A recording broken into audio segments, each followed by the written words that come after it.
The sewing machine. In the corner of her grandmother's cozy attic, Eliza discovered a relic of the past. A vintage sewing machine that seemed to hum with untold stories. The attic itself was a treasure trove of memories, filled with old trunks, faded photographs, and shelves lined with books that smelled of time. But it was the sewing machine that captured Eliza's attention that rainy afternoon.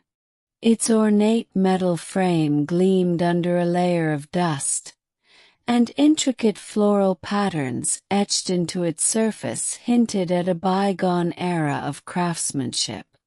Eliza ran her fingers over the wooden base, marveling at how solid and timeless it felt.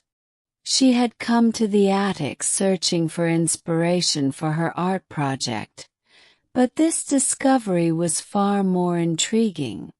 "Grandma," Eliza called down the creaky stairs. "What's the story behind this sewing machine?" Her grandmother, a petite woman with silver hair always tied into a neat bun, appeared at the bottom of the stairs. Her eyes lit up with recognition as she climbed up to join Eliza. "Ah, that sewing machine," she said, her voice tinged with nostalgia. "It belonged to your great-grandmother, Clara. She used to say it was more than just a tool. It was a key to possibilities." "A key?" Eliza asked, her curiosity piqued. Her grandmother nodded. Clara believed it had a kind of magic. She used it to sew not just clothes, but opportunities, connections, and sometimes even a little mischief. As her grandmother spoke, Eliza's fingers traced the edges of the sewing machine, stopping at a small, almost invisible drawer on the side. With some effort, she slid it open and found a handful of items inside. A faded piece of parchment, a silver thimble, and a spool of thread so vibrant it seemed out of place in the attic's muted tones. "What's this?" Eliza asked, holding up the parchment. Her grandmother took it, her eyes narrowing as she read the handwritten words. "Ah, it's Clara's note," she murmured. She called it her sewing mantra. "Where the needle dances, new paths unfold."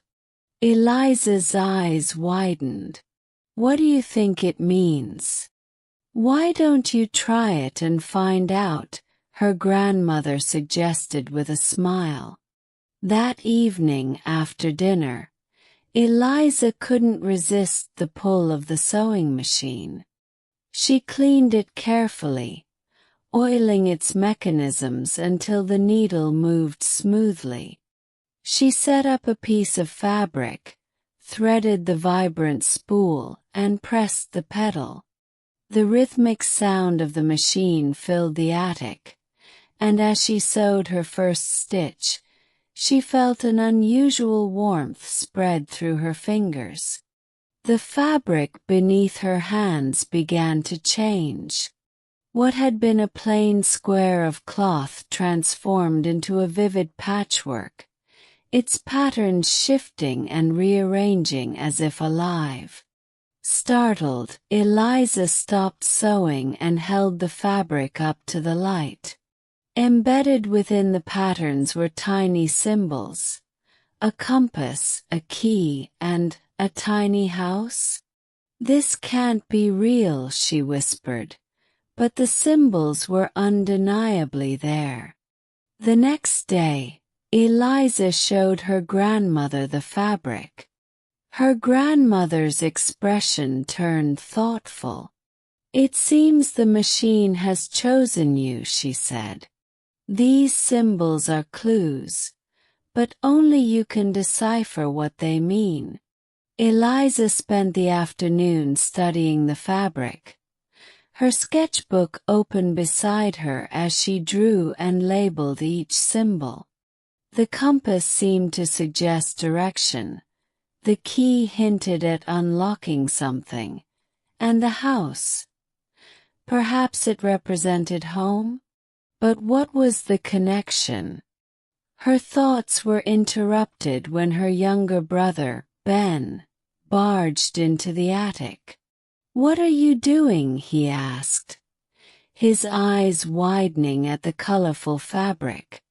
Eliza explained everything, and Ben, ever the adventurer, insisted on helping. "If it's a mystery, we'll solve it together," he declared. Over the next few days, Eliza and Ben followed the fabric's clues. The compass led them to the local park, where they discovered a hidden engraving on an old bench. The engraving depicted a keyhole, identical to the one on their fabric. From there, the clues seemed to weave a trail through their town, leading to places they'd seen 100 times but never truly noticed. At each stop, they found symbols that mirrored the ones on the fabric. A bell tower marked with a compass rose. A garden gate adorned with a tiny house emblem. It was as if the sewing machine's magic had brought their town's hidden history to life.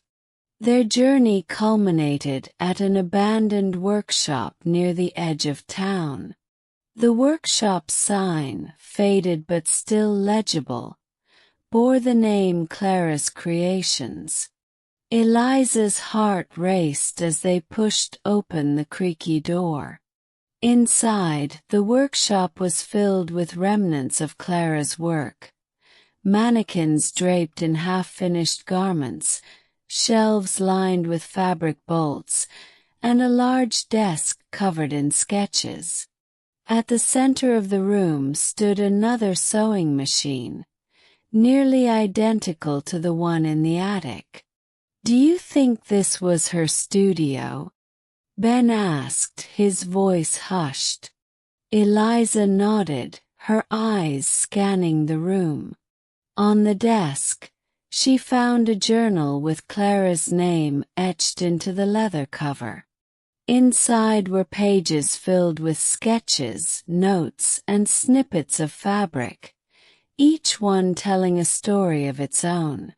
One entry caught her eye. "The sewing machine holds the power to weave connections between people, places, and dreams.